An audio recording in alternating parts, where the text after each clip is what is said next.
Hello, I'm Cheyenne. And I'm Frankie. And this is Conbini Cult. Yeah, welcome to another episode. How are you, Frankie?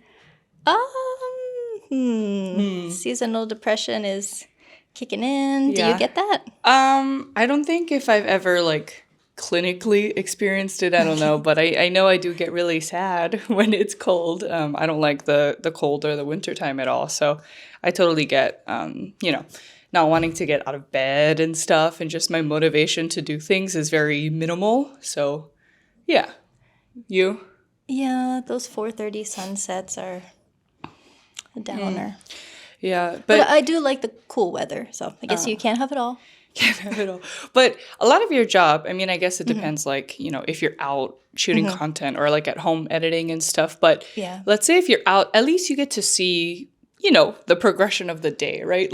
At least, that's true. Yeah, if I'm on a shoot, Yeah, you get to experience some sunlight. For me, in an office. yeah, my day job, I just work in an office. So wintertime sucks because by the time I get out, it's dark already. And I just feel like there's really nothing I could do. And I do get off work late, around 7-ish usually. Yeah, that's true. So it's already dark. But when I worked in a school, even when I was getting off at 4:30 in the winter, it's dark. And to be at a school when it's dark, it just is so much more depressing. So yeah, I feel that. Yeah, that's true. So do you have any winter plans or any trips coming up? Most of the trips now are just work trips. This is the busiest time of year for me, October, basically until the end of March. I mean, it's maybe a bit quiet in January because we have New Year's, a week off for that. But yeah, I just did a 6-day work trip, and then I went to Tokyo for the day for a shoot, and then next week I'll be in Tokyo for a couple days for a shoot, and then I'll be in Yokohama for 3 days. And don't get me wrong, I really love my job. I don't want to do anything else. I mean, it's exhausting. Yeah, you're busy. I'm human. Yeah. It is exhausting, but I do love it. Okay, so I don't want to do anything else. I see. So you do love it. So you kind of prefer to be really busy for your job, doing something every day and having something to do? Not every day, but I think there is a nice balance because then I go home and then I have a couple days to edit and bed rot. Let's be honest, but yeah, that's always important. Yeah. I always debate when I have something really busy to do for the day, and let's face it, for me that means I'm busy typing at a computer in an office all day. Hey, work is work. Work is work, but sometimes I'm do I on my day off? Yeah. Usually I really do nothing. I'm at home and I'm doom scrolling for, I don't know, my screen time on the weekends is pretty insane, but I usually just do nothing on my day off. And I think wow, I wish I could do this every day. But then I think about do I prefer? If you did do it every day. Yeah. Do I like being busy actually and having a purpose to get out of bed or not? So that's kind of my recent, struggle, I guess, especially when it's cold. But yeah, the existential struggle. Yeah. Anyway, well, I'm glad you're busy. You're booked. That's always a good thing. Overall, I'm good. Don't worry. Yeah, made it over here safe and sound. Speaking of making it over here, I had my first. I'm in such a good mood, kind of. Sorry if I'm really breathy because I'm getting so excited and I'm losing my breath. But so you know how here in Japan, escalators, there's usually one side reserved for standing and then one side reserved for walking. I think if you're a traveler here, it's kind of common knowledge at this point. And so, I was getting out of the train station on the way here and I wanted to just walk up the escalator. So I was in my proper lane, it's Osaka, so I was walking on the left side. And there was an older gentleman who was standing on the right side and he had a briefcase and the angle he was holding it was in the path of the walkway and there weren't people in front of me. So it was up to me to decide what to do, I think. And so he was walking and I stopped behind the briefcase a little bit because I was well, if he will notice me, maybe he'll just move it out of the way or something. Maybe he just didn't notice the way he was holding it. And so I kind of look at him and he looks at me and he side-eyes me and he did not move. Oh. And so, you know what I did? I barged through his suitcase. I said, "You can play that game." And I just ran through that suitcase because F that guy, honestly. I don't know.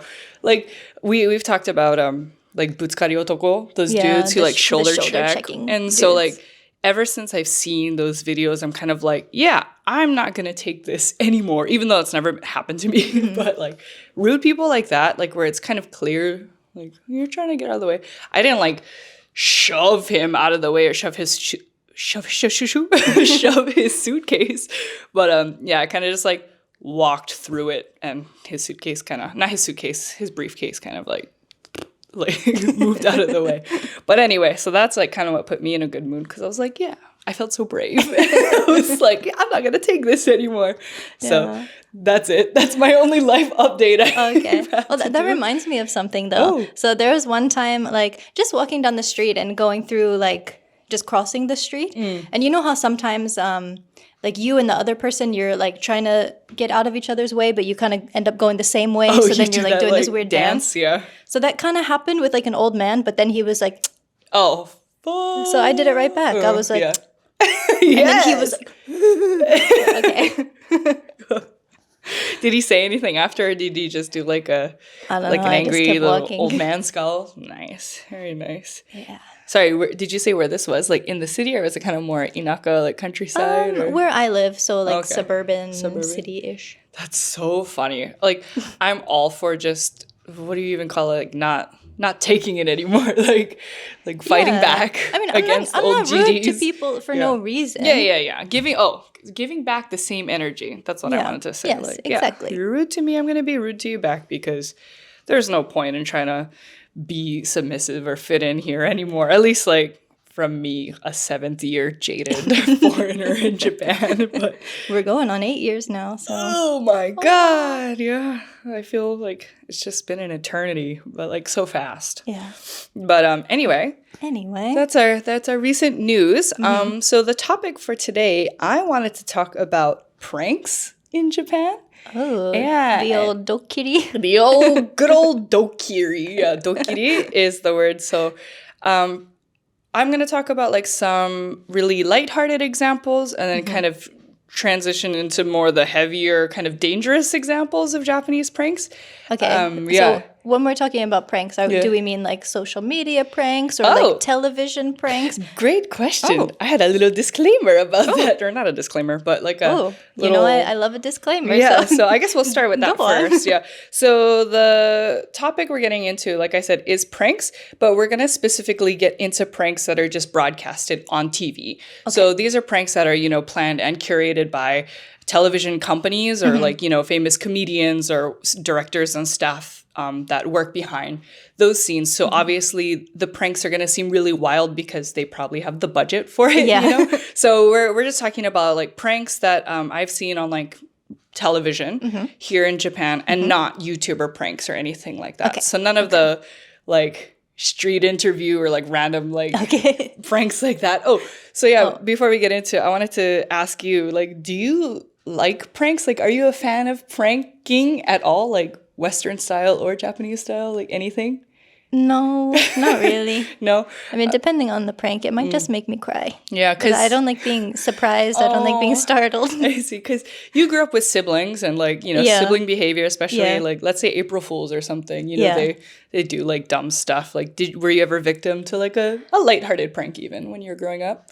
My mom loves April Fools. Like, Oh, really? Your mom? She Okay. has gone Okay. too far sometimes with the April Fool's jokes. Like but, what? Do you have an example? well, this one was not like super traumatic. The traumatic thing, she mostly has done that to my aunt, her sister. Oh, okay. So, but for me, like, yeah, I remember one year on April Fool's, she had like, it looked like a gift, and she was like, "Oh, open it," and it was like a pregnancy test, and she was like, "You're getting a new sibling," and I'm like, what?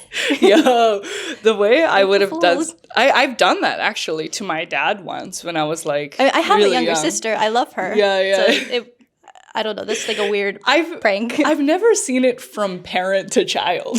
I've always Oh, seen like it. child doing it to the parent. Yeah, because let's say especially when you're a little younger to have kids, like let's say you're still at home, living at home in school or whatever, and you prank. I know it's kind of like looked down upon more these days, but like prank your parents, like you're pregnant. It's obviously more of like a surprise, right? Because it's not your time, I guess, in your parents' eyes.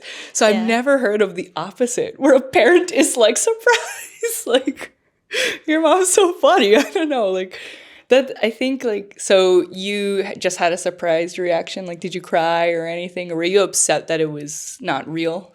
No, I don't think I cried for that one. But I remember, like, me and my cousins used to play, like, hide and seek. But it was the thing where you would, like, jump out and scare the other person while they're looking for you. So, like, that kind of stuff would make me cry. Or, like, I see. popping balloons or, like, that kind of stuff. So you just don't like being surprised, Yeah, I especially don't like with, like, being loud startled. noises and things like that. Yeah. Okay, well, you would hate all of these pranks I'm about to talk about today.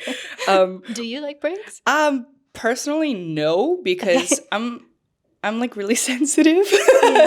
I don't like to be surprised too. I'm very much a routine follower. And so anything outside of that routine that just is spontaneous in a way or like will surprise me, I get very emotional about it. I think it's more just like not knowing when something's going to happen, like really stresses me out. Yeah. So elaborate pranks like that, I don't like. But if it's something lighthearted, like this hasn't happened to me, but for April Fool's one year, I think my friend like put saran wrap over the sink in her older sister's bathroom. And so like when she went to turn on the water in the morning, it just like splashed on her a little bit. Like, sure, that's annoying, but like it's not the end of the world. You know, like lighthearted stuff like that. I've seen saran wrap over the toilet seat. And so if a boy goes to use the bathroom, that's a little messier. Thankfully, I haven't had experience with that. So anything like more than that, I feel like stresses me out. And that's a good distinction. Yeah, like I think there's like goofs and gaffs, like pranking, and then there's just like, I don't know, stress-inducing like bullying almost, and like going too far with pranks, and I don't know, like a big kind of style of prank I see a lot. This is more from like YouTubers in the US. Between couples especially, it's like cheating pranks. Like, hey, let's not do that. That kind like, of stuff is not funny. That's not funny to me. I don't like that. That's like very like stress and like trauma inducing almost. Like, so I'm not a big fan of like cheating pranks. I'm breaking up with you. Yeah, kind of or like pranks. we're breaking up or getting a divorce. I saw. You've probably already listened to it on the Two Hot Takes podcast, but they read a Reddit story where this woman like pranked, I'm doing air quotes, like her husband saying, divorce. I want a divorce. And he just was like, okay. And he left. I'm going to go get some papers. Yeah. And they like are in, I don't know what the update is, but like, so that really took it, too far. And so I'm not a big fan of those style of pranks. Yeah. So, or kind of like bothering people on the street or like in public. Like I've seen some pranks where like they're meant to be lighthearted where, let's say I've seen one, it was like a while back when like YouTube pranking was like still really, really big. This guy like went up to people around his college campus who were listening to music, like with headphones that still had the wire on them, like the old school like earbuds, whatever you call them. Earbuds? Earphones? Airbud is a dog. Airbud. Basketball. Yeah, not Airbud. But I miss Airbud. Throwback. That's a good movie. But those were good days. Those are the good old days. So sad. Anyway, so he would go around like to people around his college campus listening to music with wired headphones, basically. And he would just cut them with scissors, like cut the wire off. And then obviously someone is like filming secretly, and of course everyone was like really pissed about it, like, what are you doing, blah blah blah. And so after they had their fit and everything, the person, the YouTuber, like brought out of his pocket, he's like, no, it's okay, here you go, like present for you. And it was AirPods, not earbuds. He gave him a dog. No, it was another Airbud. Yeah, he gave them AirPods, so like wireless headphones. So it was like here's a prank, like you don't need these anymore, right? Snip. And then he's like, because I got you these new AirPods. Okay. Which is like prank territory, but also like he destroyed property. Yeah. I mean, I guess that's not the worst thing you could do. But isn't that kind of saying like, haha, you're poor. Let me give you something better. Here you go, poor person. Here you go, you peasant. I know you can't afford AirPods. Here you go. Yeah, so things like that, just like going up to random people and like messing with their property or giving them a scare and stuff, like, I don't know. I like it when they're lighthearted and like if people are laughing, then I'll laugh. But if people are upset, then like that's kind of intense. Okay. Punked. You remember Punked hosted by Ashton Kutcher? Oh, yeah. He did a lot of like, because those were targeted towards celebrities and like broadcasted on TV. So I think those style of pranks are kind of in the same realm of the Japanese pranks I'm going to talk about today. Like lots of explosions, lots of like fighting kind of. Those went very far. Yeah. And I think because, I mean, it was for TV too, right? So again, how much of it is real? High production costs. Yeah, but there was one, I think, a recent one where they pranked like Sabrina Carpenter, or she was on still doing Punked? I don't know if they're still doing Punked or if this is just like a different version, like some kind of prank show. Okay. But they told her that like her house caught on fire and she lost all of these like really important personal belongings to her. That's and mean. Then so she's crying, obviously, and they're like, "Just kidding." Something like that. So that's such a like, I don't know, that's so mean, yeah.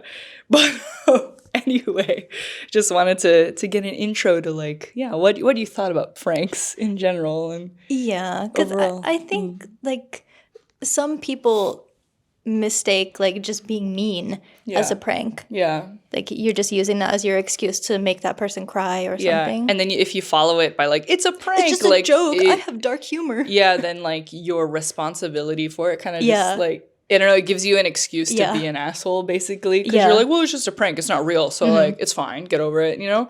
Which is like a lot of the attitude behind these Japanese TV show pranks. But before we get into that, so speaking of things that were meant to be funny, but are definitely not. There's been some recent news happening in Japan. The first one I want to talk about, this is like super old news if you're on like Japan TikTok and stuff. But there was a user, I'm not going to mention his name because he doesn't need the attention anymore.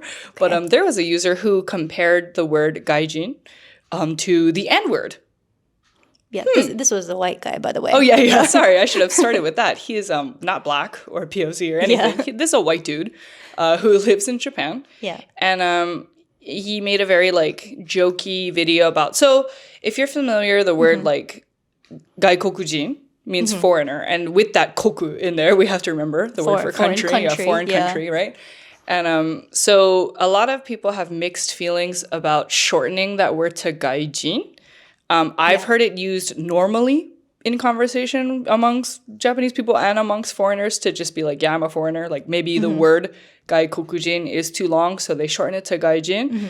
And I've also heard it in a very negative connotation, negative meaning. It can be used in a derogatory way. Derogatory way, yeah, that's a good way. So, and I've also heard it that way too. And so we're not going to get into our feelings about it, but so basically this creator said that the word gaijin is the same level as the N-word because it is a derogatory word used to describe like a group of people at this point or something like that.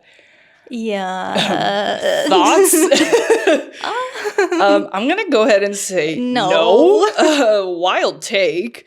I looked at a few stitches on TikTok. There were a lot of creators, especially a lot of Black creators who, you know, reacted or commented and stitched to his video just saying like, wow, that was wild. No.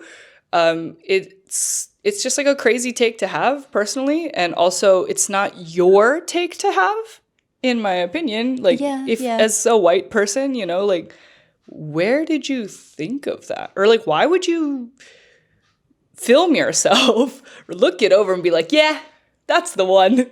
Yeah. This'll hit.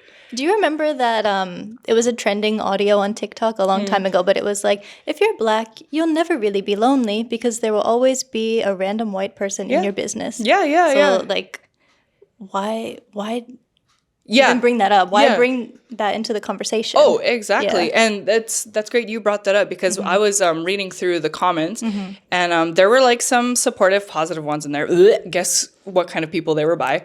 But they were, of course, he was the one liking and commenting back to all of the supportive comments. Only the supportive ones. Yeah, but there was a comment by a POC person and they were saying, wow, it's funny how we're always the topic of conversation.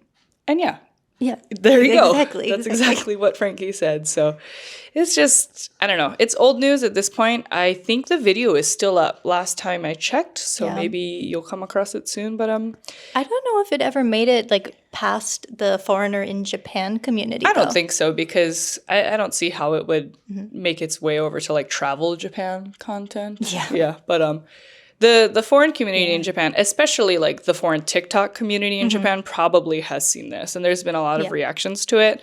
But the fact that it's still up, obviously the creator doesn't, I'm going to just say doesn't care. You know, so that was just on the topic of like things someone thought was funny, but it's not. Recent news. Another news take in Japan. So this one is probably a lot bigger news because it did reach, I think maybe worldwide news or like in the States. Yeah. I've seen it on the news in Japan and both in the US. If it's what I'm thinking of. Yes, you might be right. Okay. So recently, a 65-year-old American tourist has been arrested in Japan for allegedly craving. He just needed to take a bite of the turkey. I'm reading my notes and I can't even read what I wrote. Maybe it's me. I'm hungry. I'm craving a lot of things recently. He had a weird craving. He took a bite out of the tortilla. I'm so sorry. It's okay. When craving food is a crime. Yeah. Craving's gone wrong. Yeah, I mean, if it's like cannibalism, then yeah, that's a craving. Yeah. A crime craving. Okay, let's start that over. Can we keep that in? Yeah, for sure. I'm so sorry. Anyway, a 65-year-old American tourist has been arrested in Japan for allegedly carving his family members' names into a torii gate at a Tokyo shrine. So the suspect, Steve Lee Hayes, they released his name, was arrested on Wednesday. And this article was posted on November 14th. So maybe more than a week ago. Oh, that was my birthday. Oh, yeah. Happy birthday. It's terrible news the on my Americans birthday. represented us horribly again. But anyway, yeah, so he was arrested and he was actually caught via security camera. So this news was really big. I've seen it on social media. I've seen it on Japanese news and the US news and like other news outlets. And yeah, insane. I don't know if he was like, I'm going to like prank, I don't know, like prank the country of Japan, or like what makes you do that? I think like I forget what the original Japanese word was for it, but it was like kind of could get translated as like prank or like joke. But then in the English translation of the article, they said prank, which kind of has a different connotation of what the Japanese word meant. So I found this out from my friend Sandy. Nice. Thank you, Sandy. Yeah. Yeah. And so he just thought like... So yeah, I don't know if he was thinking like, oh, it's a prank, or it's just a prank. It's fine. At your big age, dude, you're 65. Like I can imagine like your kid or like some kid just being like an if it was idiot. A little kid.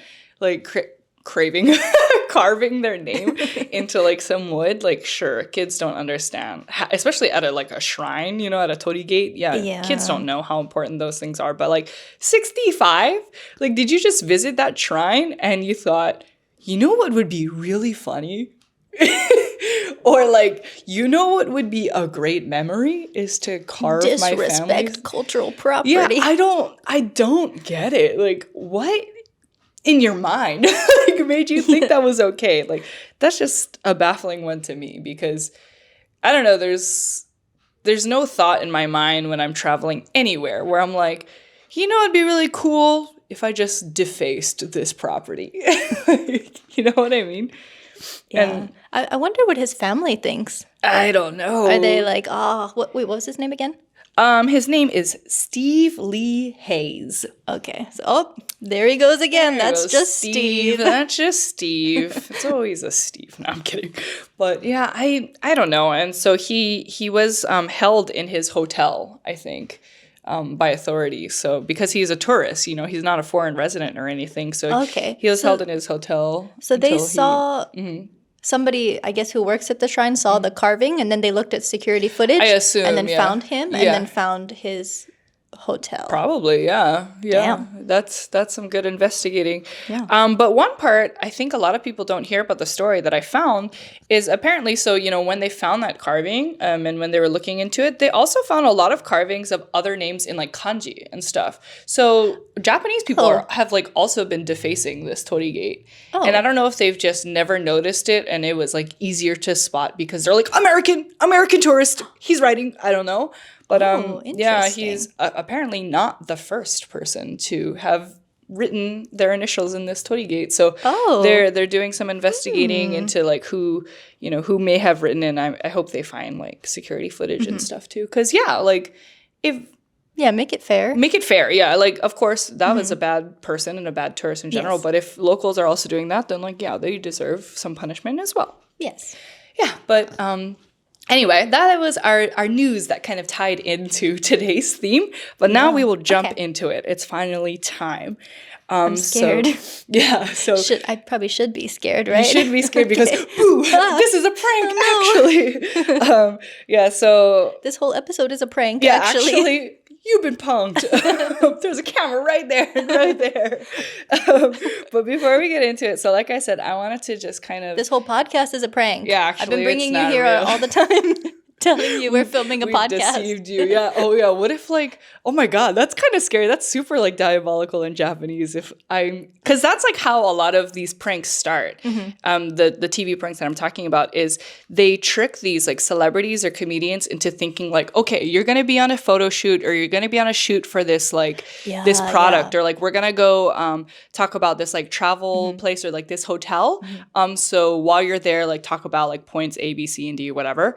And then the prank happens on that site. So there's no suspicion from, the target. I'm going to call them the victims, like targets and victims I'll switch between.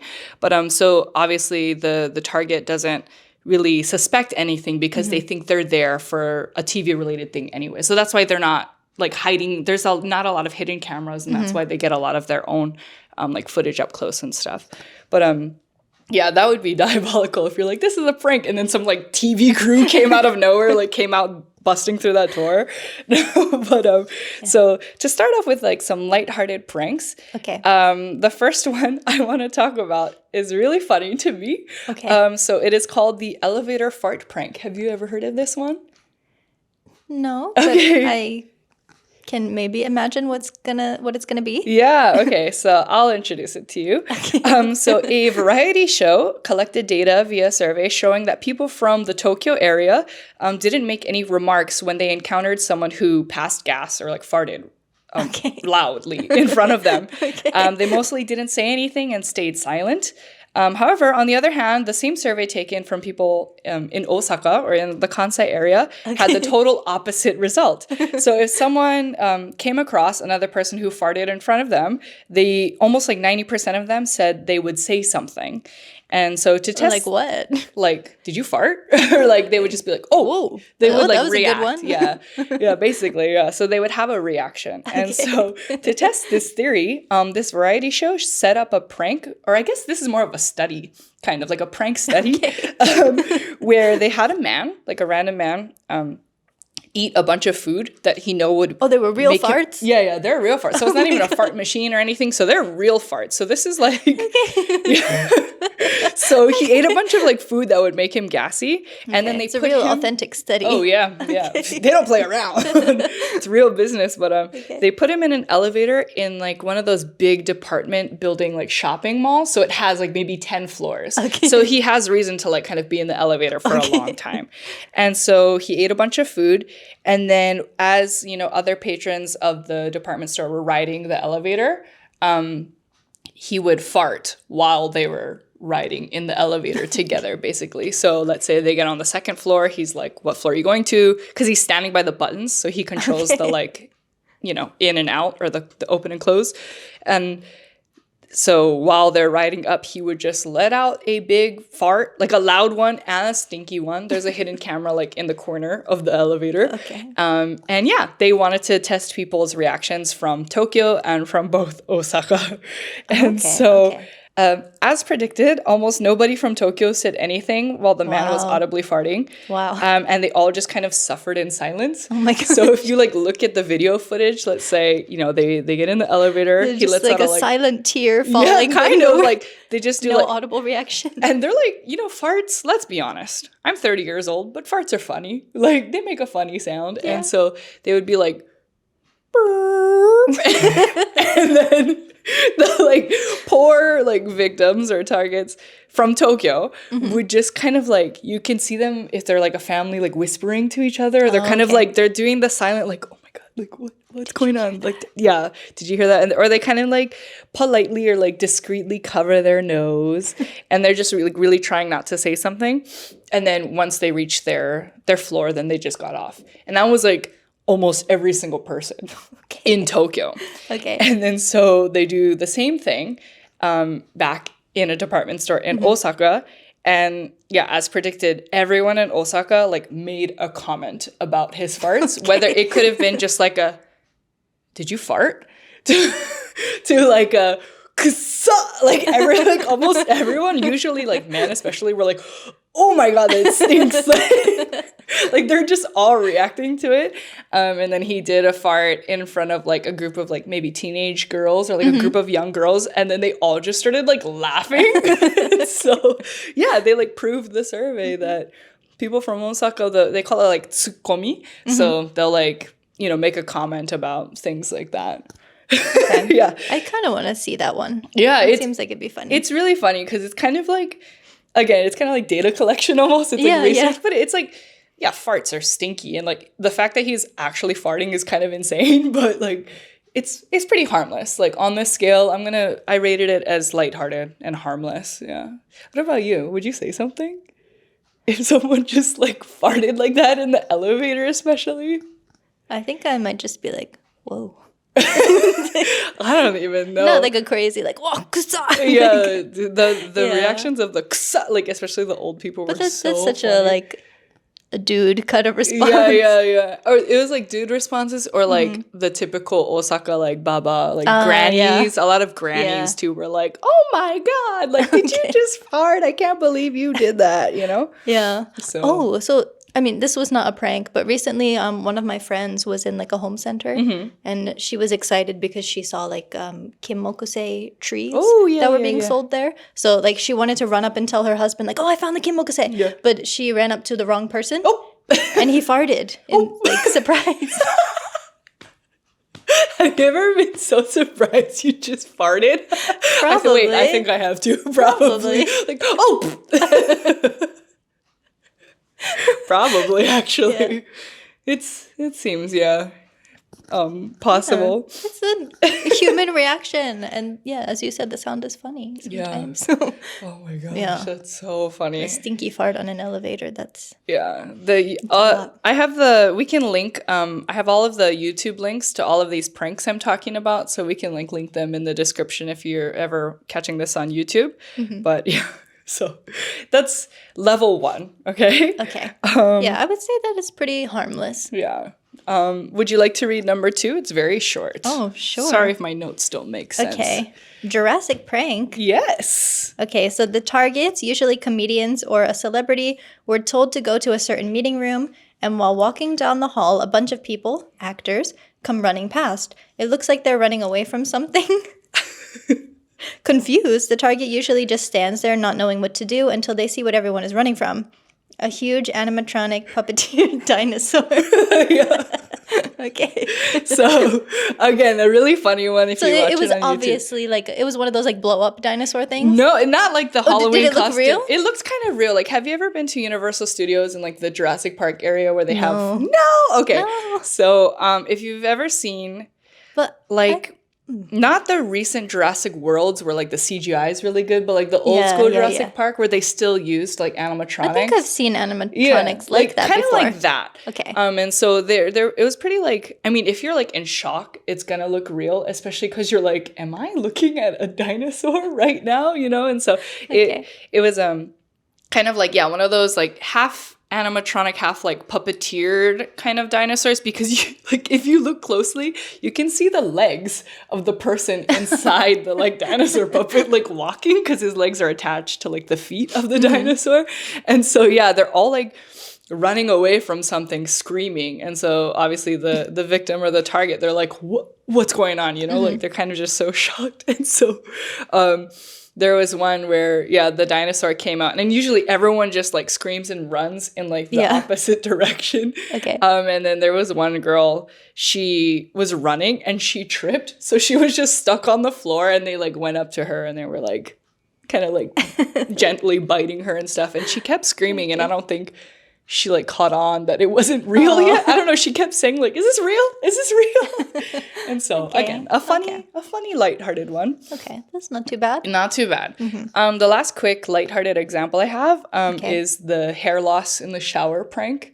Sorry, I didn't have lighthearted. like. Well, here's why. Okay, so I was like so like pleasantly surprised by this one. Like I saw the title and I was like, oh my god, because I think we know like where this could have gone. You know, so actually, while a comedian was in the shower shampooing his hair, a staff member from above gently placed a clump of hair from like a wig or something on the top of his head.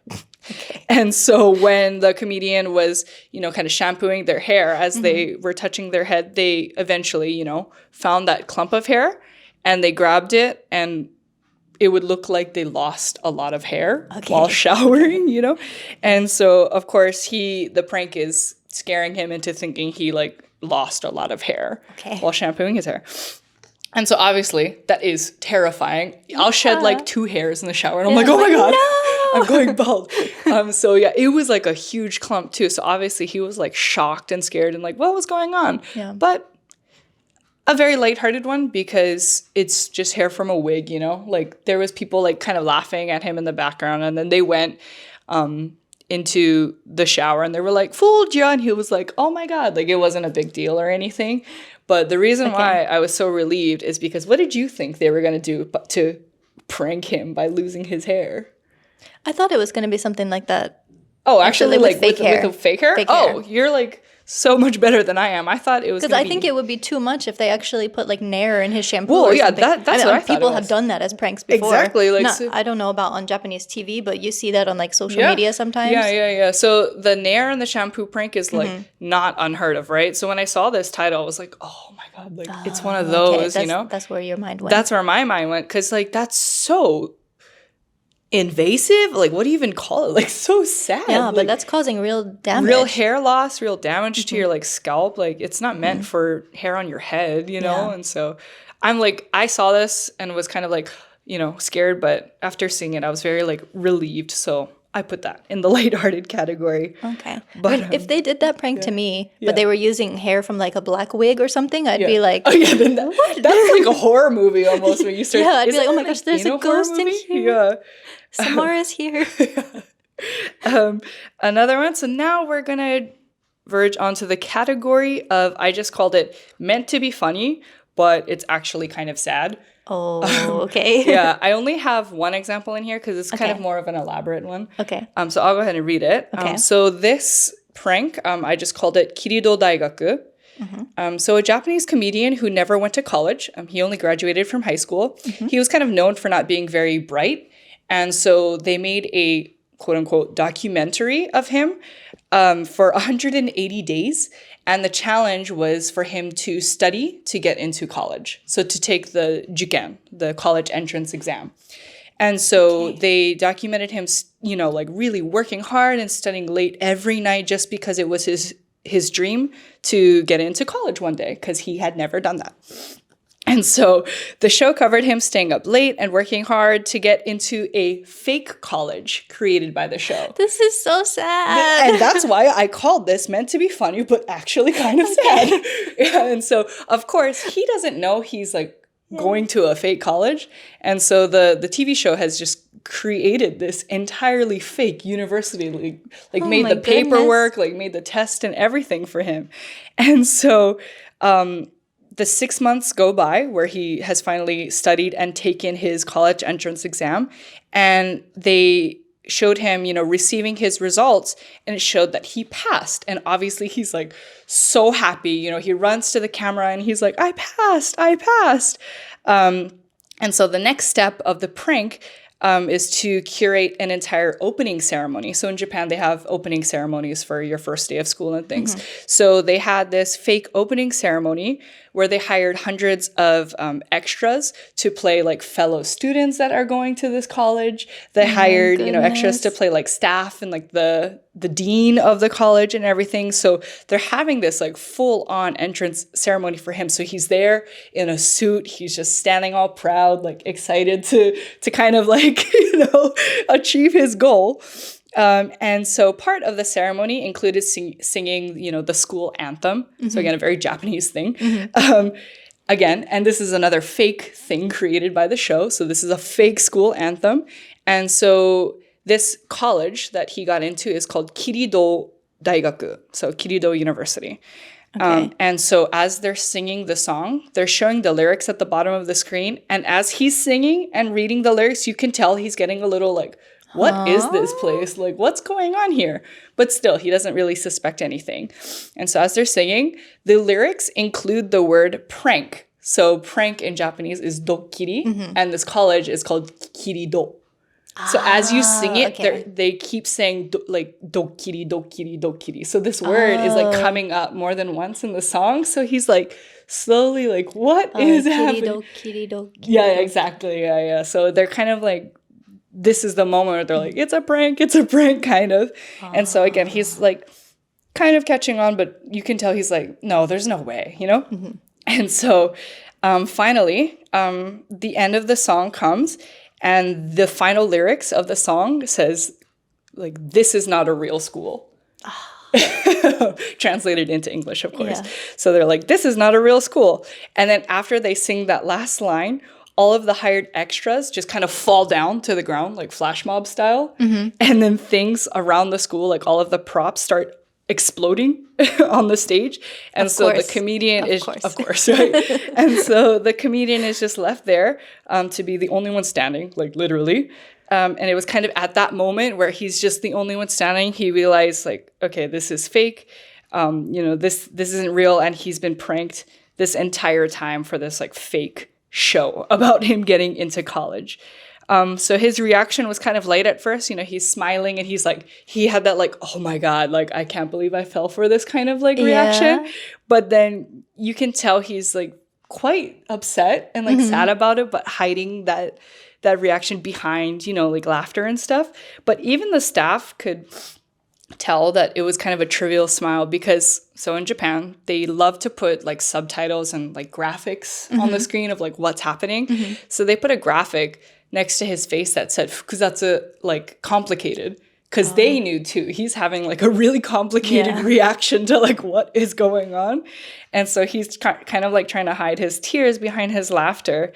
And there's footage of, so TV in Japan also has a lot of like the reactions of the the people like sitting on the panel reacting to everything that's going on so for all types of programs. So they're this entire time it's not just covering him going through his journey to go to the fake university. It's been a panel of like other comedians and staff just watching him, and so they're like up in the corner of the TV like laughing and like and so the final scene is just him kind of like oh my God, like, I can't believe that just happened, and having his, like, really confused reaction. And then that made them all, like, burst into, like, more laughter. They just, like, laughed at him. They weren't even like, oh my God, like, did we go too far? Like, that was crazy. They just, like, were cracking up at his reaction. So that was kind of the most, like, from what I've seen in research so far, because there's tons. Like, I could do a part 2 to this, but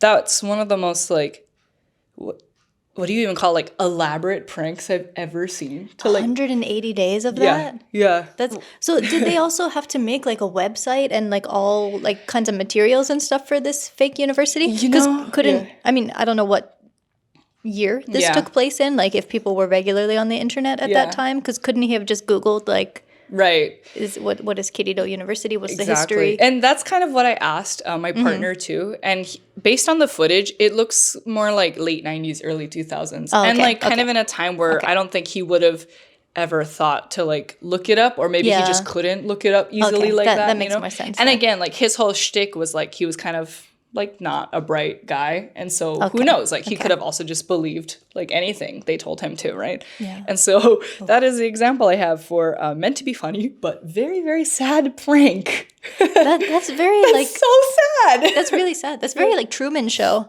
Yeah. Oh, speaking of Truman Show, so the very, very like last example I have, we'll get into that. But like, yeah, it's very much that. Like, I think a lot of like pranks and Japanese comedy is like observing the victim from like a Truman Show kind of stance and just laughing at their sadness. I don't know like how to explain it. Like, yeah. So I saw this and I was like, I've got to talk about it. Okay. Anyway, we're going to move on to the next category. This one, I just called it borderline dangerous pranks. So again, meant to be lighthearted, but like could lead in injury. So if you want to just read number 1. Okay. So just for some context, like Cheyenne prepped this episode, so I don't really know what these things are. So it's like it's fun for me to react to these as well. I'm you're so getting excited. A genuine reaction. Yeah, for real. I'm like very, very excited to see Frankie's reaction to these two. Oh, okay. We kind of talked about this one did, with horror stories. Yeah. Okay, so borderline dangerous pranks. So the Grudge girl in the ceiling. Sorry, my notes are probably horrible. Okay. Grudge girl in the ceiling shower prank. So while male comedians were taking a shower, an actor dressed like the scary Grudge girl would come down from an opening in the ceiling that was right above the shower head area. They timed it to where the comedian would be washing their face or shampooing their hair, so their eyes were closed, giving the Grudge actor time to come down and hang suspended upside down right in front of the comedian's face when they eventually opened their eyes. Of course, the comedians' reactions were nothing short of fear and surprise.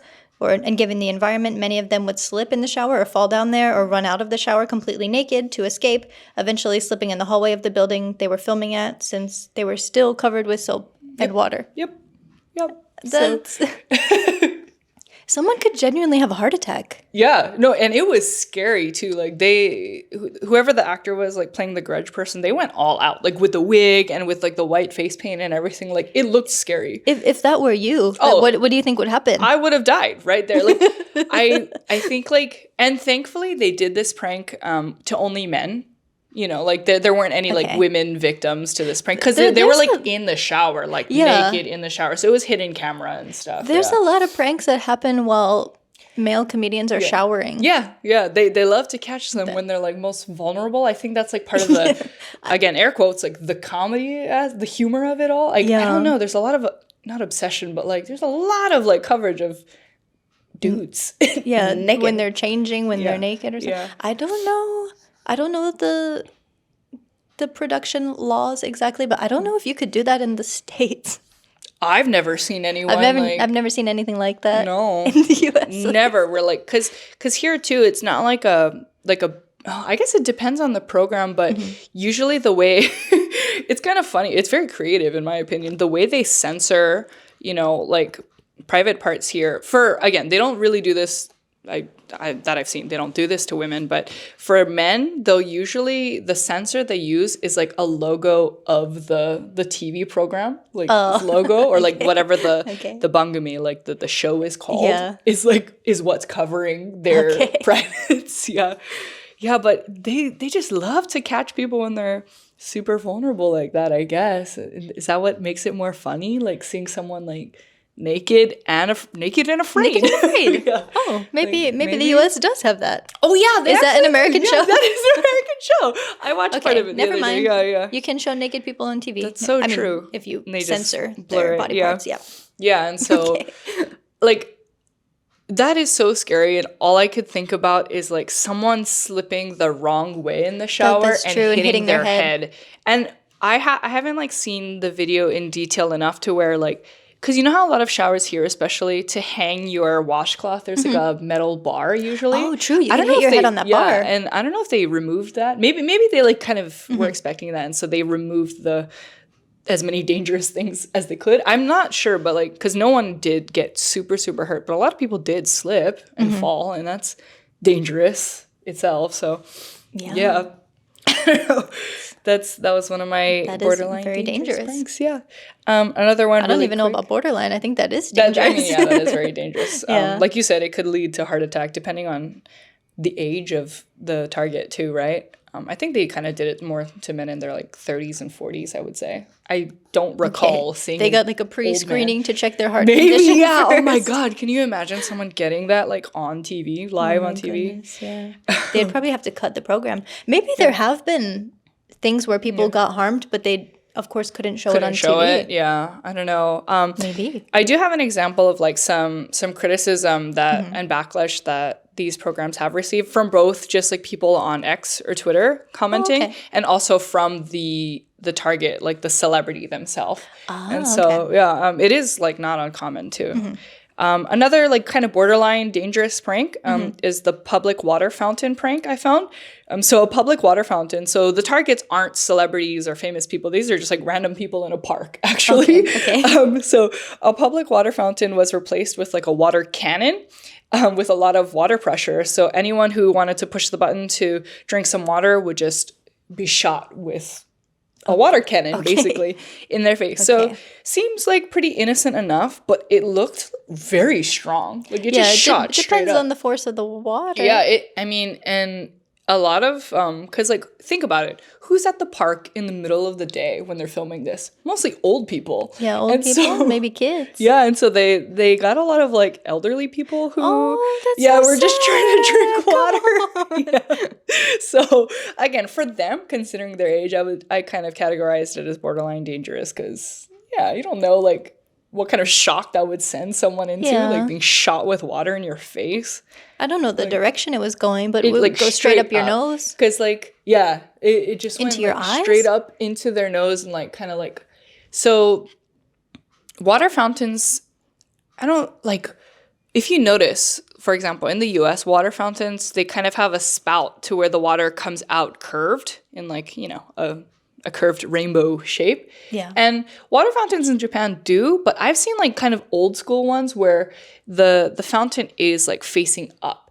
And so the water does kind of just shoot upward like that. And the water pressure is very weak. So it is kind of like, in my opinion, it looks very unsanitary because you have to get really close to it. You have to get close and like, if it's just shooting up and you're drinking the backwash of it, it just comes back down. That's true. And so it was one of those like older ones. So it just was one of those that meant to shoot up anyway. And so in that direction, the water cannon just really shot up in these people's faces. Too. Yeah, so that one was kind of like, that could be dangerous one day. Yeah. Another quick one, I won't get into detail, is putting explosives like under a porta potty and around a porta potty. What? And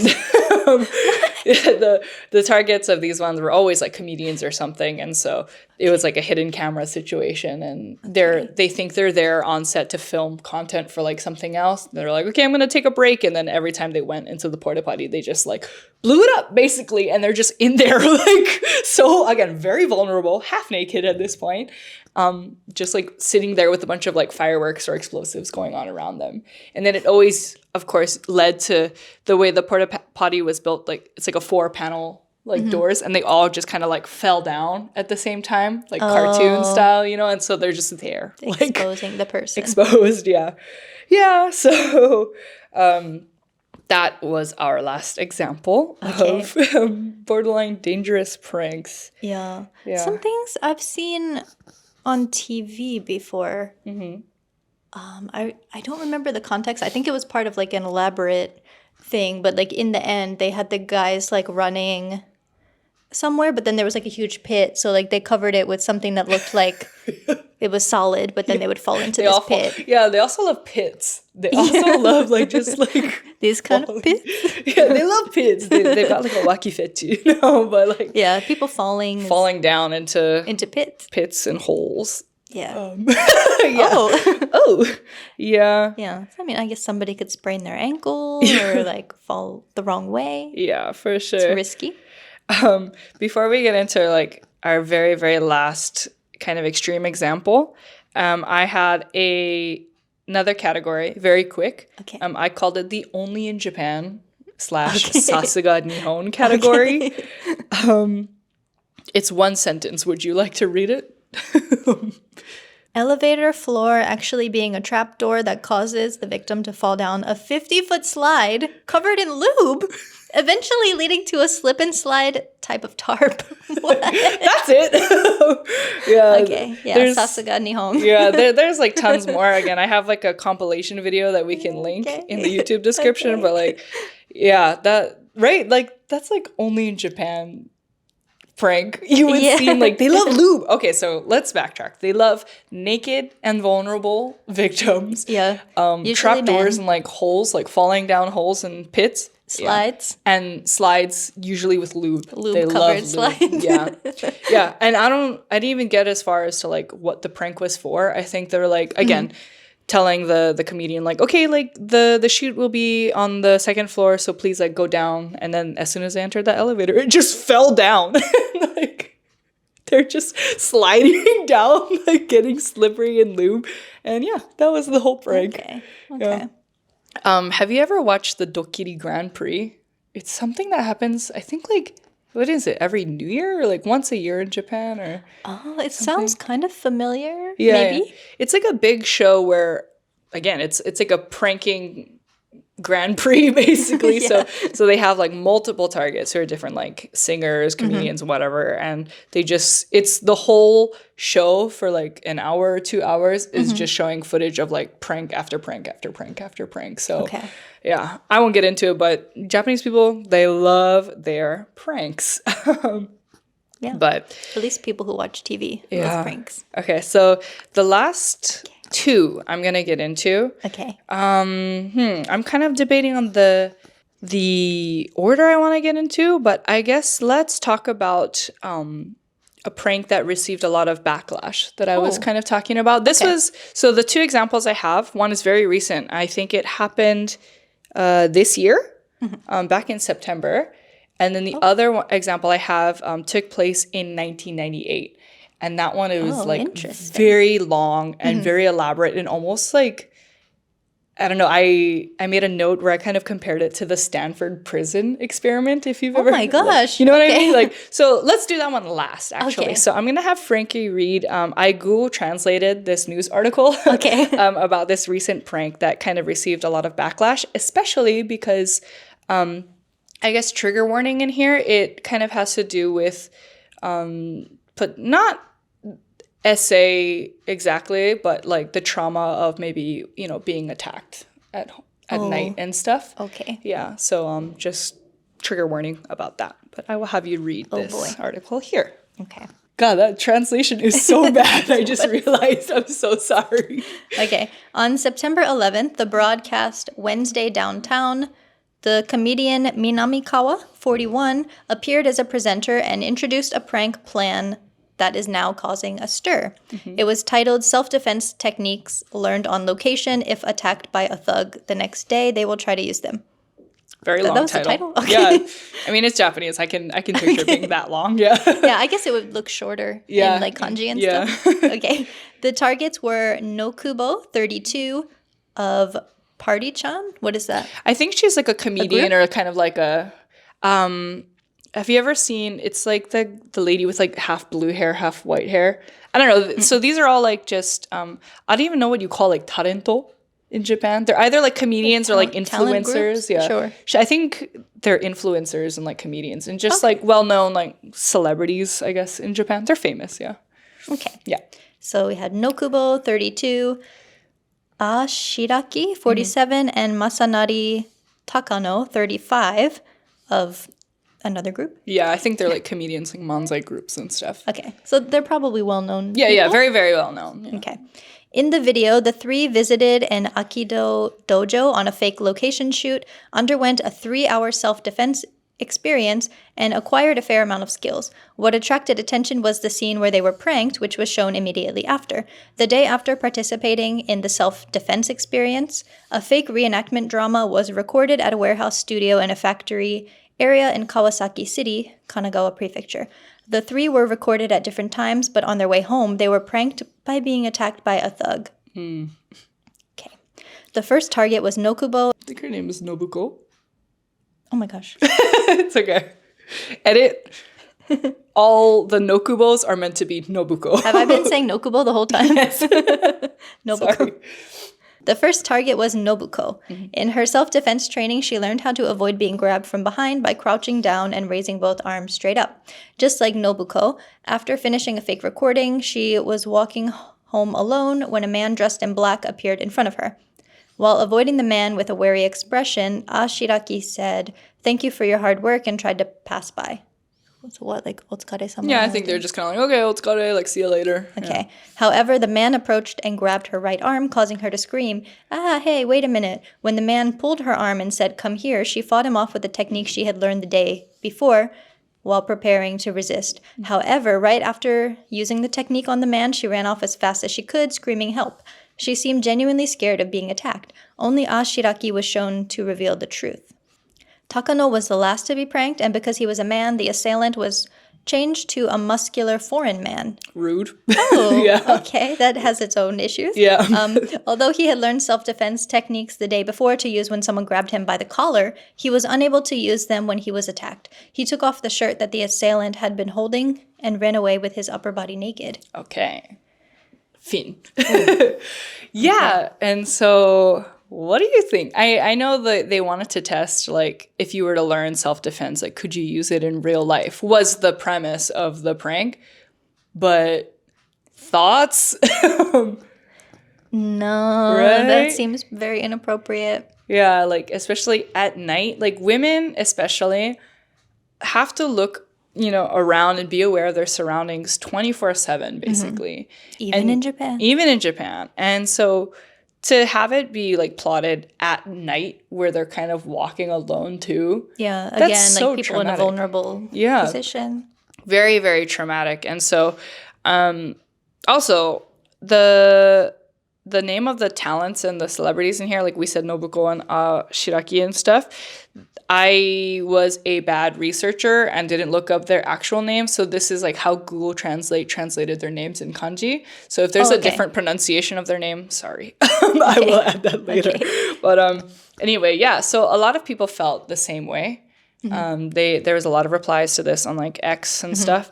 And so I think the main comments I found, a lot of people were like, again, very poorly Google translated comments. They were like, they're showing their bad habits again today. It's kind of bordering on crime, one user said. Another one said, an experiment to see if they can practice self-defense by pinning a woman walking alone on a dark street from behind. Is this a crime? If a comedian is allowed to do this, how scary is that? She's crying. It's so sad. Still at this level, very disappointing. And so I think, like, it sounds like more of the young, like, population in Japan is... yeah. I think they're starting to understand the difference between, like, harassment and bullying versus a joke. Yeah, versus a joke. And so it sounds like, the people going against this understand that this could be a crime, too, which is very dangerous and scary. Yeah. Well, primarily the people, I mean, of course, this is just a generalization, but, like, the older generation is more likely to watch television and to believe things on television more. Yeah. So maybe they wouldn't question this kind of prank as much. Have you ever seen like TV and comedy from the Showa from the Showa era? It's insane. Like there is truly no rules in that time. No boundaries. I can imagine some older person being like, ha ha ha, like how funny. And then of course, people our age think that's scary. Yeah. Another person said, even if it's a prank, it's scary when a man who is stronger than you attacks you at night. It's traumatic. And then the last comment I found said, this program is disgusting. Indecent assault. It's a crime. Pinning a woman from behind when she's alone on a dark street is very traumatic.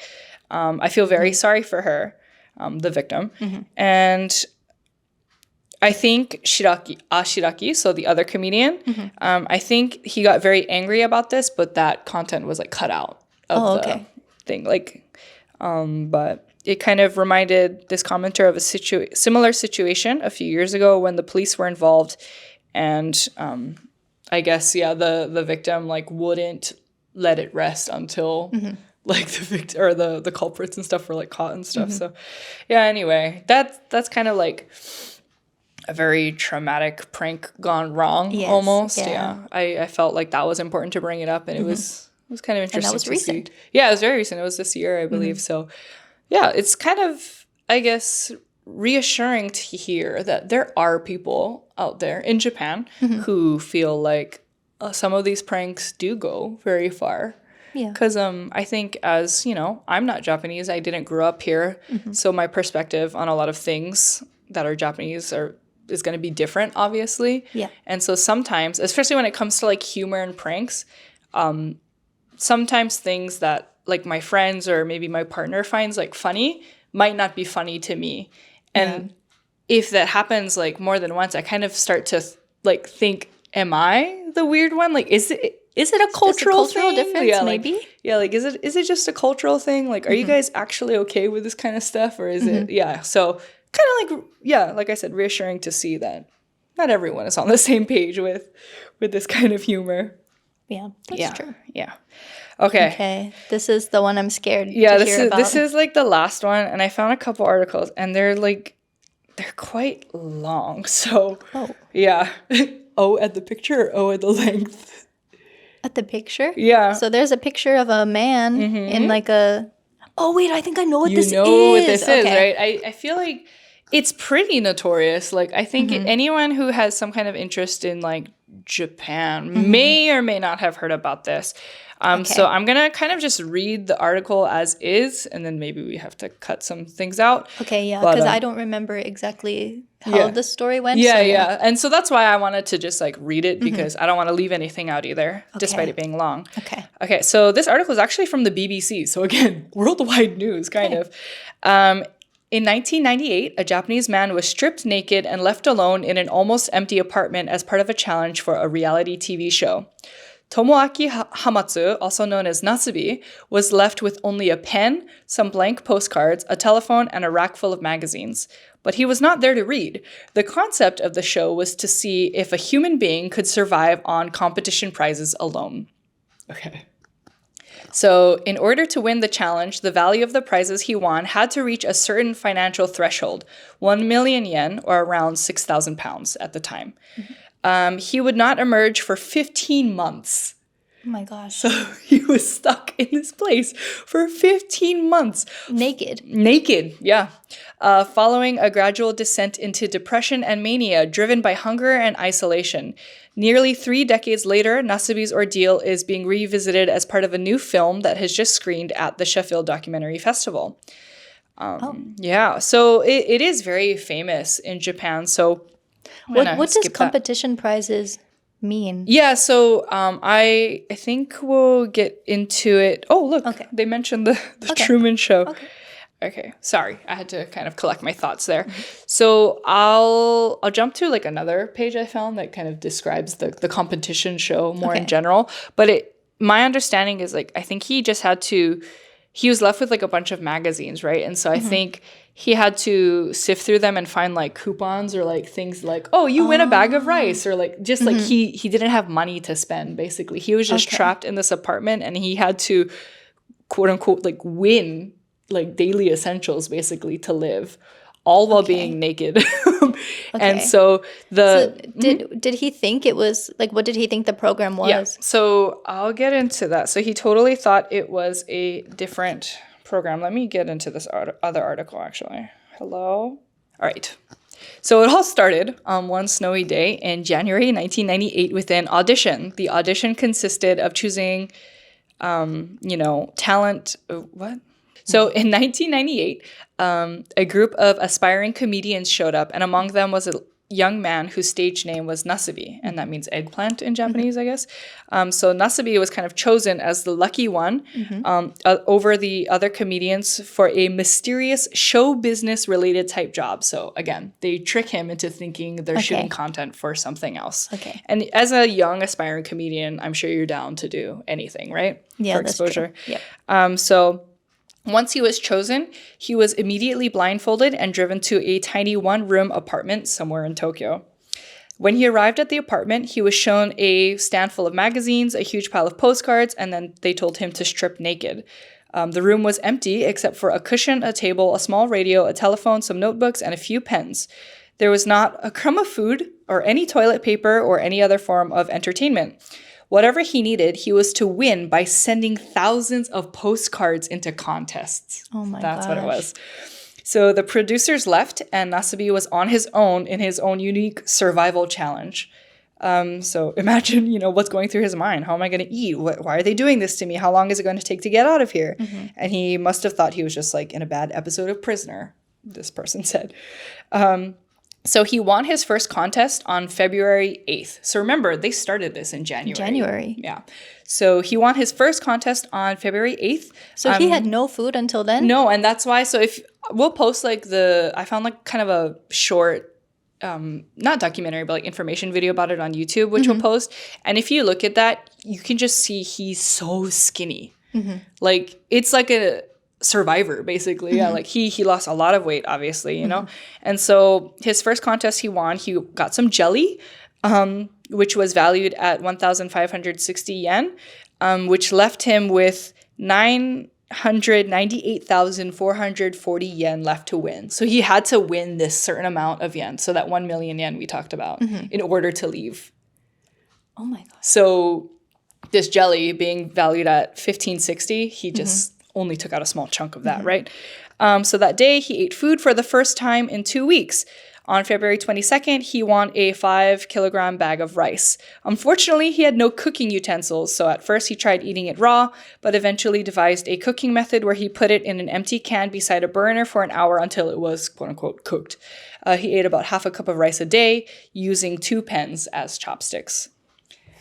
So obviously, life was very tough. Not only was he starving, he was very lonely, uncomfortable, and bored, but he seemed to be continually cheerful in the face of adversity. Putting on a bold face when one is suffering is one of the most admired traits in Japan, and this was a big reason for the program's incredible popularity.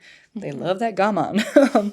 He spent his days writing postcards and sent out between 3,000 and 8,000 a month.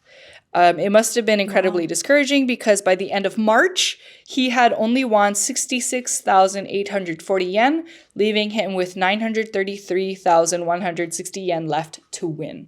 Okay. It was almost like $10,000-ish. At the time, in 1998, Yeah, in the article, they said 6,000 pounds. Yeah, which is, what in USD? Pound is more valuable than the dollar. True. So. I guess 10 G's to make it easy. Just an easy conversion, somewhere around $10,000 in prizes. Yeah. That's crazy. And so each time he won a contest, he did a victory dance and he made up a song about, the prize he won and how happy he was. You could see his face light up when he heard a knock at the door or a telephone ring. So, he's just going crazy slowly by this point. And so the premise of this prank is, so by sending out postcards, hopefully he will win certain contests in order to receive his daily essentials is what this whole prank is. And so did he have running water?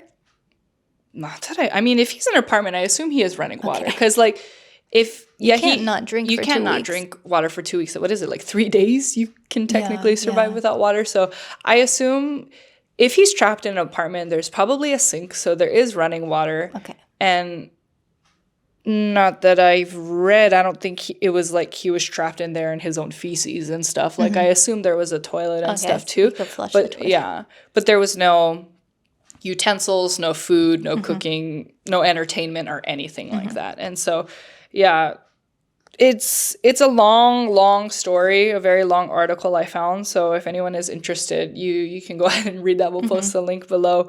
But what I wanted to get into is this a prank or is it just a science experiment at this point? Yeah, that seems more like a psychological experiment. Yeah, and I think that's where a lot of the backlash came from. So again, this is 1998. So during a time where I'm assuming the morals of people were a little bit different at the time. People watching it found it very, very funny. And in this other article I was reading at first, they said, they did compare it to The Truman Show. And Nasubi himself, this is 30 years later, and he obviously still has a lot of trauma. And sure, he gained a lot of popularity from it, and he's super famous now because he was just viewed by the world for over a year on, him surviving. But at what cost is, that worth? So Yeah. That was just kind of how I it's sorry to end it on like a dark note, but that was one of the most elaborate pranks I've ever heard about. Yeah. But also, did they have him like were the doors sealed or something? Yeah. So what if he wanted to be like, no, I quit? I don't think he could. And maybe even Were if the he windows did, boarded? yeah, it just sounded like he was stuck in there. And there's got to be details on that somewhere, but I just assume too, like, because like they said, the reason why the show was so popular is because he was so positive about it. He didn't like, at least on the camera, whatever they showed, didn't really go insane, and he wasn't like screaming or like, let me out of here. Like it didn't, I don't think it reached the level. Didn't make the cut. Yeah, maybe, obviously, yeah. So I don't know if like, he was like, I assume because he was being monitored, if he was like put in a situation where he required like medical attention and stuff, sure, like the doors could open and stuff. But I don't know if he just went with it and he's like, maybe he underestimated it too and was like, well, yeah, I guess I can do this and reach 1 million yen. I don't know like his personal side of it. I haven't found anything where like he has expressed, like what he was feeling at the time. But I guess that's what this documentary is about that's coming out later this year. So okay, yeah, I guess we'll have more information later. Yeah, we will. But that sounds like in the movie Saw. Yeah. Like, it sounds like something that Jigsaw would do. Yeah, that is some like Jigsaw behavior. So yeah, everything I've seen about it, it's more just the general details of the contest and like what he was doing and stuff. So I don't know any personal thoughts I was going through his head, but how insane. I'm excited for that documentary to come out. Yeah, I really would love to do a part 2 to this, more focusing on the details of that Nasubi experiment because it's very long to get into now. Yep. But anyway, to kind of like end it overall, my overall thoughts, just based on the videos like I was looking up on YouTube, even though pranks, seem to be really crazy these days, I feel like they've gotten a lot like more watered down or like they've definitely toned it down from the 90s. A little safer. Yeah, they're a little physically and psychologically to some safer. degree, like safer, yeah, and I don't except think for the recent one with the assault. Yeah, and so I don't think they're like trapping anyone in rooms these days, but yeah, it does sound like comparatively they've gotten a little more mild. But I guess I hate to like say this, but that's just how things were in like the 90s and 2000s. It kind of seemed to be like the mentality of a lot of things in Japan, especially too. And so, yeah, they really did regulate a lot of things, especially when it comes to like nudity and like women and more exposure here in Japan, but not to say that they're still doing like insane stuff prank wise. But yeah, thanks so much for following me on this journey. Yeah, that was a journey. Yeah, actually, this is all fake. No, I'm kidding. Oh my God. Be like, no, I lied. None of this was true. I made it all up. But yeah, that was pranking in Japan. I think I will do a part 2 in the future because there's so many more examples, but let us know. Yeah, give us your thoughts. Yeah, I would love to hear like some examples that you've seen. Please comment those below. Because also what I noticed, if I search like crazy Japanese pranks in English, there's a lot of reaction videos from people outside of Japan watching like these harmless Japanese pranks and they think it's like pretty crazy or funny. And then when I searched it in Japanese, like kind of the more intense pranks came up. And then of course like articles about like backlash and stuff. So it was interesting to see like what comes up depending what language I searched it in. So if you have any not experience but any thoughts on pranking and maybe your favorite pranks, let us know. Yeah, that's it. It was long. Thank you so much for listening and watching, and yeah, we'll see you in the next one. Okay. Thank you for listening, watching, and let us know your thoughts, and we'll catch you in the next episode. Yeah, bye. Punked.